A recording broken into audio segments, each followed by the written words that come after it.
If you are hearing these words, know this: it is no accident. This is a response. Your soul has been waiting for this call, this quiet yet persistent impulse. Before we step together into the holiest of holies, into the innermost sanctum, you must make your choice. Your like is not merely a sign of approval. It is a declaration of your intention, your inner consent. And your subscription is not simply an action.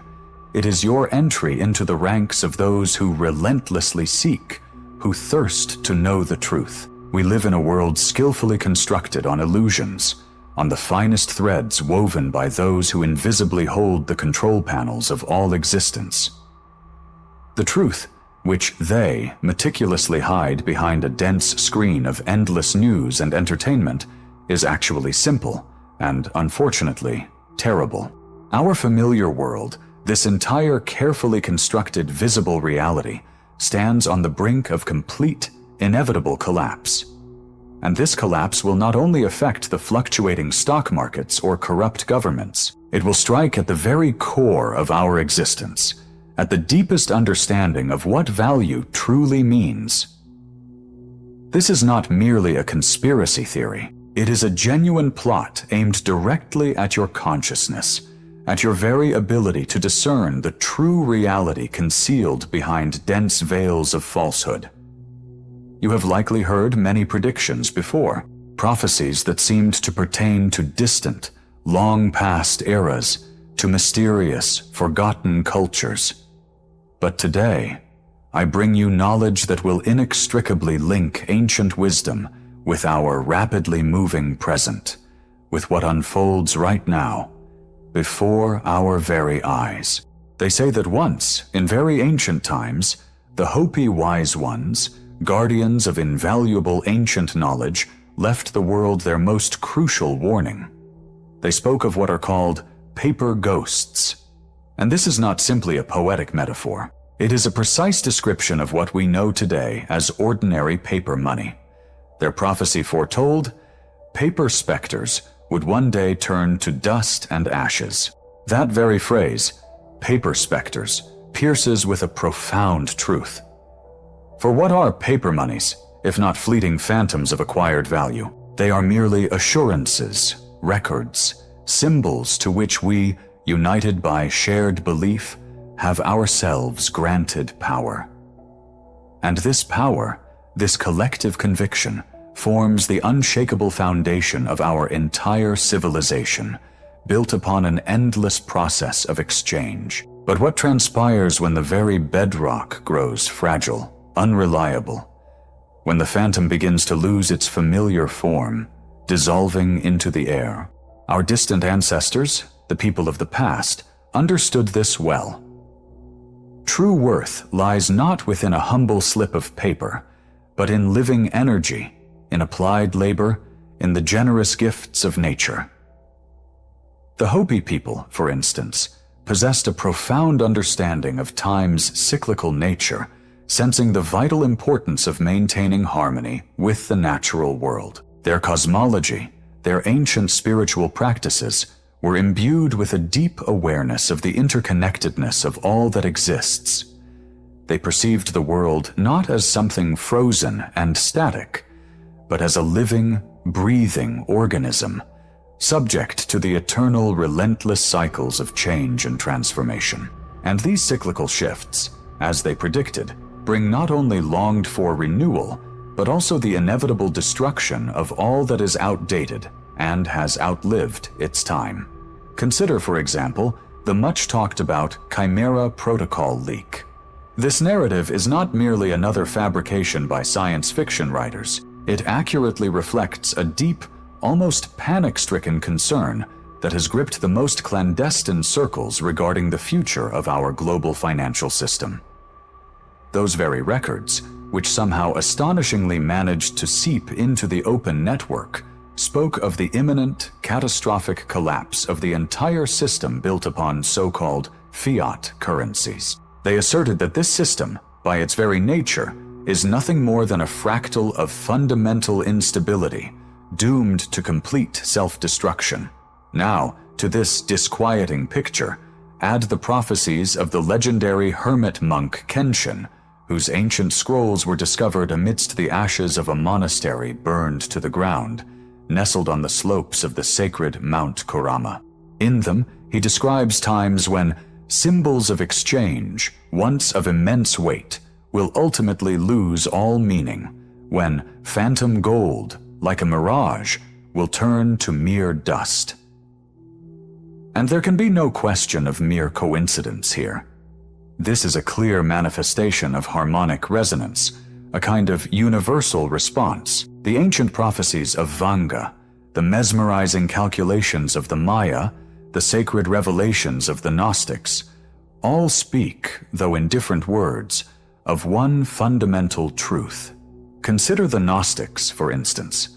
They asserted that our world is an ingeniously woven prison created by lesser, imperfect forces, the so-called demiurge. His goal is to forever hold human consciousness captive in deep ignorance and the tenacious embrace of materialism. And paper money, these anonymous witnesses of our time, is merely one of the tools of this artful dungeon. It creates a deceptive illusion of security and power, which in reality turns out to be only a ghostly veil. Even modern science, however fiercely it denies mysticism and esotericism, steadily approaches these same depths of understanding. Recall the mysterious collapse of quantum probability, the captivating fractal patterns traceable in geopolitical events. Scientists diligently research the influence of solar cycles on the noosphere, that collective thinking field of the entire Earth. And all these convoluted scientific-sounding terms, if you dig deeper, inevitably point to one thing. Reality itself is far more pliable and changeable than we are accustomed to imagining. This plasticity, in turn, sensitively responds to external rhythms, possibly even those of cosmic scale.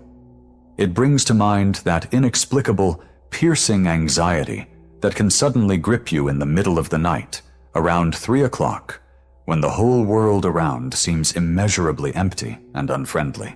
Or that sharp feeling of alienation when you watch people passing by, as if seeing only soulless puppets whose movements are dictated by the invisible strings of some higher, unknown script.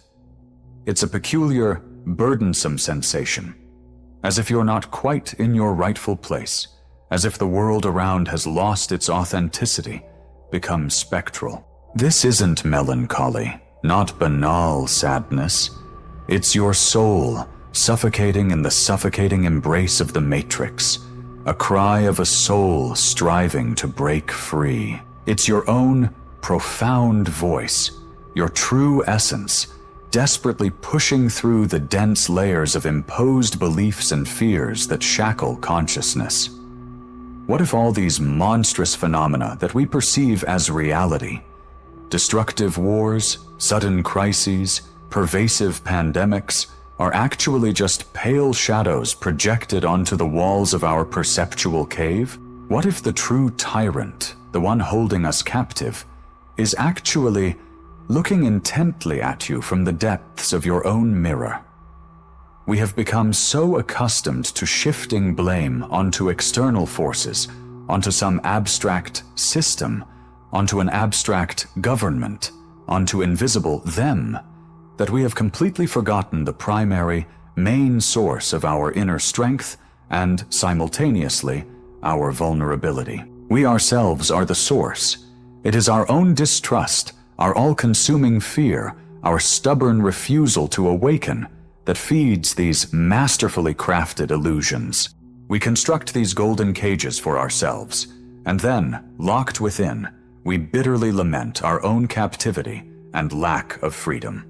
The universe doesn't seek to punish humanity. Like a skilled surgeon, it cauterizes the poison from us, the poison of pervasive fear, tenacious ignorance, and stifling materialism. This is a true cosmic operation, designed to heal the very essence of our being. Our once so solid, yet fundamentally fragile, crown of glass, our ego, our deeply ingrained illusion of self-importance and boundless control, shatters into 1,000,000 pieces. But do not let this frighten you, for only in this destruction is space made for something truly great. The soulless metal veins of the system, so ruthlessly entangling our lives, must be severed. And let this path, fraught with pain and anxiety, terrifying in its uncharted territory, be in truth an act of profound healing. The prophets did not foresee a single hero saving the world. Instead, they envisioned an entire army of awakened souls. They saw precisely you. You are not merely a grain of sand in this grand prophecy.